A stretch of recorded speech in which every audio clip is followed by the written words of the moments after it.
Los siguientes contenidos que vamos a abordar son una transposición de la bibliografía que tiene como título Introducción a los estudios literarios de Rafael Lapesa Melgar, editado en Madrid en 1991 por Ediciones Cátedra, y estos contenidos van de la página 233 a 260 del capítulo 10 titulado Estructura del discurso narrativo.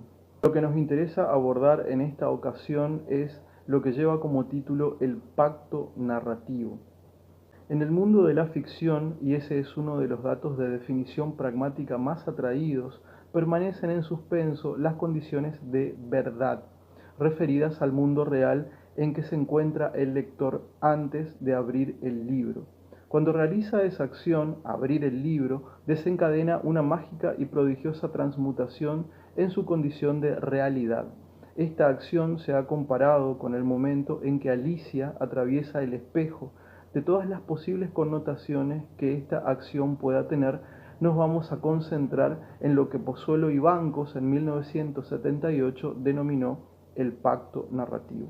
El pacto narrativo, presente en todo discurso narrativo, es el que define el objeto, o sea, la novela, el cuento, etc. Lo define como verdad y en virtud del mismo el lector aprehende y respeta las condiciones de enunciación-recepción que se dan en la misma.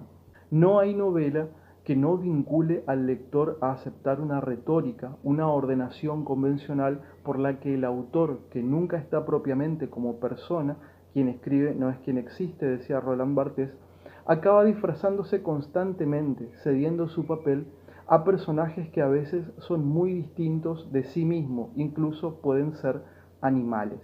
Entrar al pacto narrativo es aceptar una retórica por la que la situación, enunciación, recepción que se ofrece dentro de la novela es distinguible de la situación fuera de la novela. En la situación de enunciación, recepción dentro de la novela, la retórica discursiva distingue entre narrador y autor y entre autor implícito y autor real.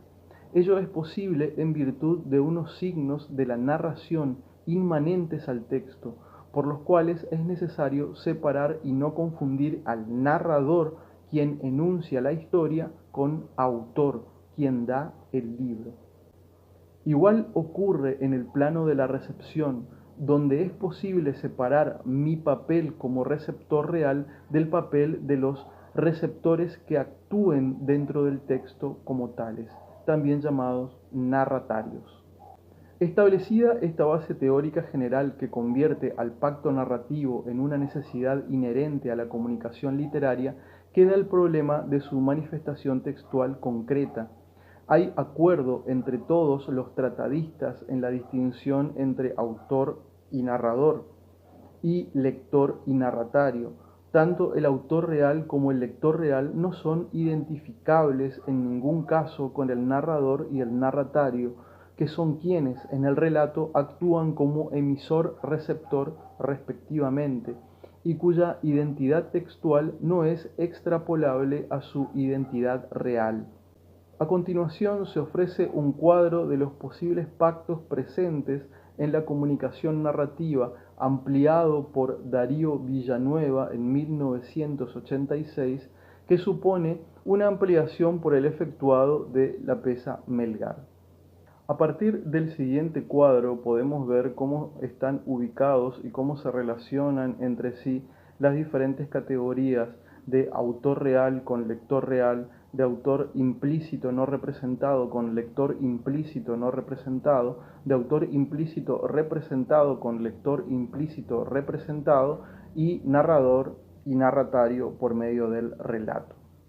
En la relación autor real-lector real hay una realidad empírica que son el autor y el lector del texto. Tal autor en este contexto se comporta como quien existe y su relación es la de producción de una obra que da a leer a otra instancia empírica, que es la del lector real, histórico.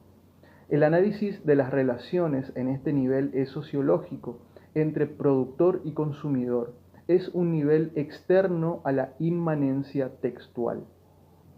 En cuanto a la relación autor implícito no representado, lector implícito no representado, esta es una denominación creada por Wood en 1966. Al autor implícito es tanto el segundo yo del autor que obedece a esa instancia irónica de ocultación, de desdoblamiento de su responsabilidad, como la imagen del autor, tal como ésta puede ser deducida por la lectura. Como indica Serge en 1985, es el autor tal como se revela en la obra, depurado de sus rasgos reales y caracterizado por aquellos que la obra postula. Es una entidad antropomórfica dotada de una mayor complejidad psicológica que la del autor real. Esto lo dicen Rimon y Keenan en 1983. Es el conjunto de normas y elecciones como imagen ideal que cada lector puede reconstruir según su modo. Para deshacer ambigüedades es preciso postular al autor implícito no representado con la imagen del autor construida por el texto y deducida por el lector. Es una identidad no formal en tanto sus construcciones son variables y sujetas a una interpretación ideológica. No puede ser sometida a una identificación correcta en tanto es una idea de autor, una imagen de quien escribe. Lo único pertinente es seguir indicando que no es quien existe. Por su parte, el lector implícito no representado es un lector que el texto necesita de su existencia y que el proceso de lectura va estableciendo, aquel que colma las presuposiciones, que llena los vacíos y extrae al texto de su indeterminación. Coincide con el lector modelo de Umberto Eco, que separaremos del lector implícito representado y llamaremos a ambos narratario. En cuanto a la relación autor implícito representado, lector implícito representado, o también llamado narratario, estas dos categorías responden a instancias que el propio texto instaura y define como tales. El autor implícito representado puede ser calificado como la figura que el texto aparece como responsable de su escritura, como autor de la misma. En la mayor parte de los relatos, la separación del autor implícito representado y narrador es muy fácil, ya que su oposición, autor implícito representado, narrador, se encuentra neutralizada y es el autor el que ejerce la función de autor implícito representado. El autor implícito representado queda definido, pues, como el responsable que el relato indica de la escritura autoría del mismo. Es un personaje diferente de esa imagen de autor y, por supuesto, del autor real. En el plano de la recepción, el lector implícito representado es aquel lector que el texto ofrece como tal. Es el lector inmanente que en el texto aparece como tal. Es el tú al que el texto está dirigido y con el que el yo, según el autor implícito representado o el narrador, dialoga. Conserva como lector la memoria del relato y solo puede conocer su desarrollo sometido a la linealidad del mismo. Es el lector concreto al que el texto presenta como amable lector. Hay una dificultad más honda que es la de distinguir al lector implícito representado del narratario. El narratario es exclusivamente el receptor inmanente y simultáneo de la recepción del discurso, y que asiste dentro del relato a su emisión en el instante mismo en que ésta se origina. No aparece como lector, sino como constructor comprometido con la emisión del narrador. Comparte con el receptor unas referencias comunes. El pronombre nos, por ejemplo, implica la presencia de un narratario. Actúa colaborando explícitamente en el plano de la recepción del narrador. También esta oposición narratario-lector implícito representado está neutralizada.